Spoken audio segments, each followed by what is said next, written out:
So we're just minutes away now from President Trump's deadline to end government diversity programs. Staffers in those DEI agencies and embedded in other larger agencies will be going on paid leave for now as those efforts are disbanded. Let's bring in Kimberley Strassel, Wall Street Journal columnist and editorial board member.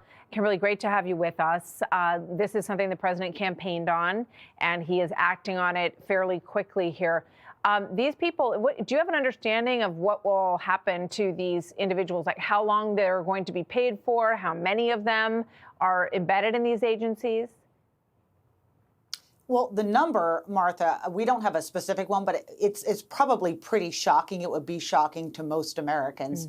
I remember reading a report last year from Open the Books, which is a good watchdog group, and they did one analysis of the Department of Health and Human Services where there were nearly 300 people in DEI offices, costing American taxpayers close to $40 million a year.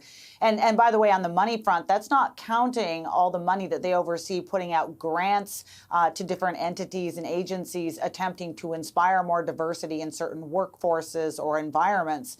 We could be looking at hundreds of millions of dollars here, thousands of employees. In terms of what happens to them, that's partly going to depend on civil workforce rules, and that's most likely why they're being put on temporary paid leave while some of those rules are investigated, and a look at what then happens to them and their positions. Okay.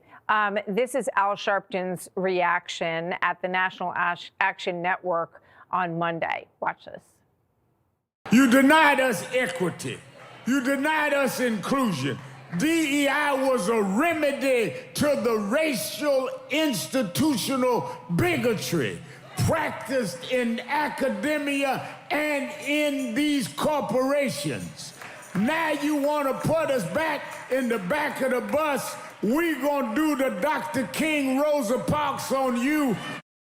I mean, a lot of these programs, it really blossomed after the George Floyd situation, and a lot of corporations bent over backwards to get in line with what they were told was expected of them on this front. Your thoughts on that, Kimberley?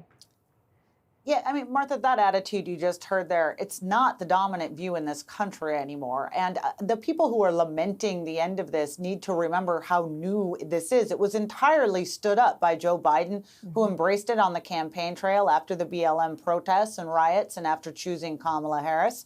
And he basically enforced it through all arms of the government. So this is not some longstanding institution. What we're getting back to is equality under the law rather than this manufactured idea of equity that Joe Biden injected into the federal government. Yeah, Brendan Carr of the FCC talked about it this morning. I don't have time to play it, but he said that the FCC alone was spending millions and millions of dollars promoting it.